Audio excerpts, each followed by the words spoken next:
There's a word that gets thrown around a lot in sports: loyalty. But most of the time, it's conditional. It's easy to be loyal when the confetti is falling. It's easy to be loyal when you have a dynasty. But real loyalty? That isn't found in victory parades.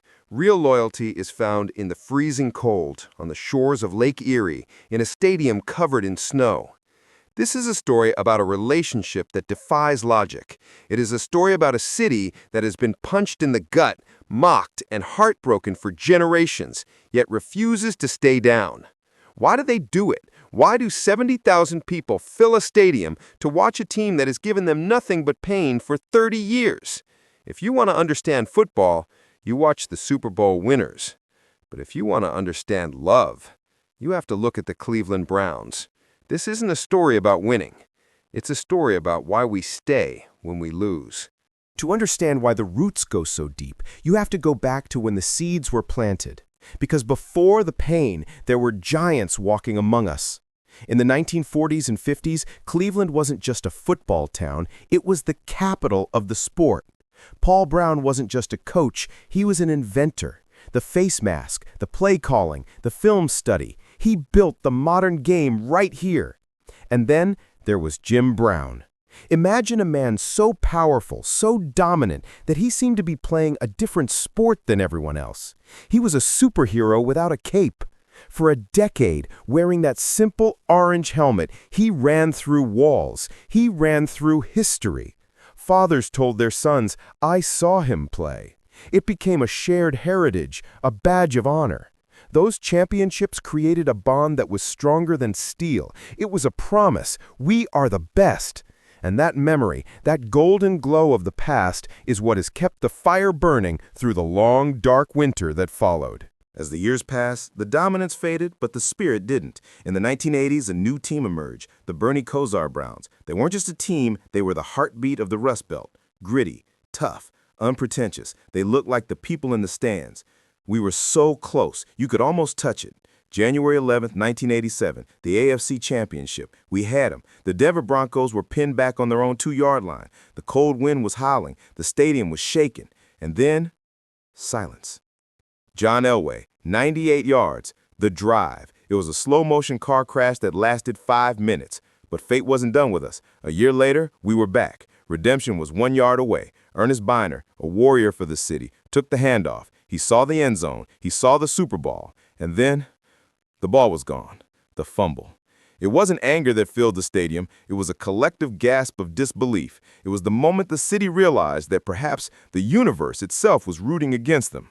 You think losing a game is hard? Try losing your identity. The rumor started as a whisper and ended as a scream. Art Modell, the owner, was moving the team.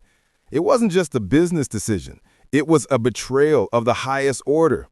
The final home game of 1995 wasn't a football match. It was a funeral. I want you to imagine the sound of that day. It wasn't cheering. It was the sound of saw blades cutting through metal seats. Fans weren't rioting. They were taking souvenirs.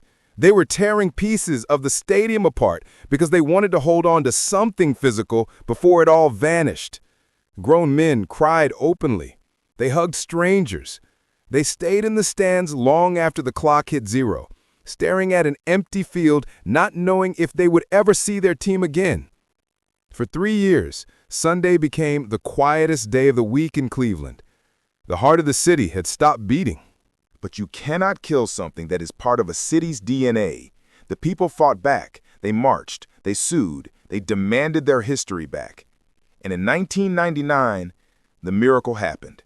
The Browns returned. The atmosphere that day was electric. The orange helmets ran out of the tunnel, and for a moment, everything felt right in the world. The family was reunited. But it didn't take long to realize this wasn't the same team. While we were gone, the NFL had changed, and we had been given a broken franchise, an expansion team with no talent, no structure, and no hope. We cheered anyway. We filled the stadium anyway, because it was ours. But deep down, we knew we were watching a ghost. The colors were right. The name was right. But the magic was gone. What followed was 20 years of wandering in the desert. Every year we were sold a new savior, a new coach, a new quarterback. This is the year, we told ourselves. This time it will be different. We drafted Tim Couch. We drafted Brady Quinn. We drafted Johnny Manziel. We watched young men come here with dreams in their eyes, only to leave broken and defeated. The position of quarterback became a cursed throne. The famous jersey with the list of names taped on the back. People laugh at it, but to us, it wasn't a joke. It was a scar. It was a timeline of our optimism being crushed over and over again. And yet, every September, we put the jersey back on. We opened the tailgate coolers. We barked in the Dawg Pound, because hope is the most dangerous drug in Cleveland, and we are all addicted. And then we hit the bottom of the ocean. 2017. 16 games played, 16 games lost. It is almost statistically impossible to be that bad. You have to try to fail that perfectly. It was humiliating. The national media made us the punchline of every joke, the mistake by the lake. But then, something incredibly Cleveland happened.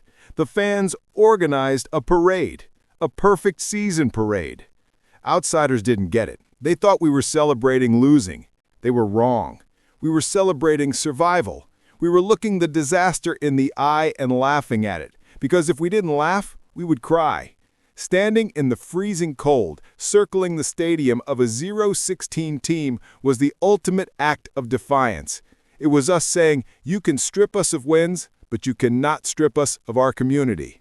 Just when we thought the darkness would last forever, a spark appeared. A playoff game against our arch rivals, the Steelers. We weren't even supposed to be there. Our coach had COVID. We were playing with backups. But that night, the curse blinked. We scored 28 points in the first quarter. We watched in disbelief as the scoreboard lit up.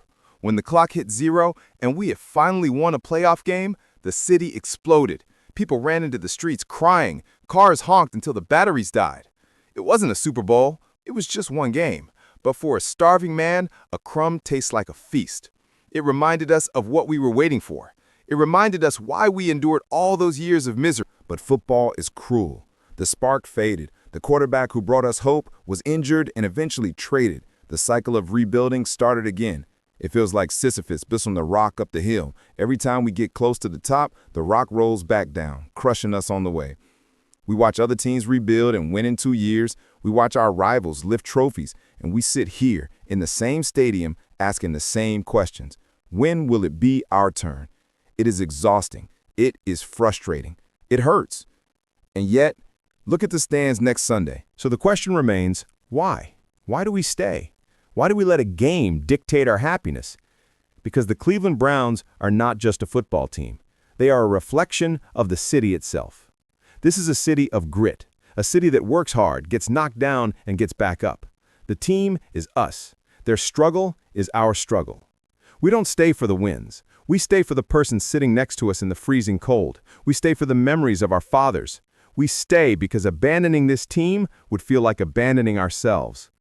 One day, the curse will break. One day, the parade won't be ironic. It will be real. And when that day comes, the tears won't be from pain. They will be from relief. And the roar from the shores of Lake Erie will be heard around the world. Until then, we wait. We hope, and we remain forever loyal.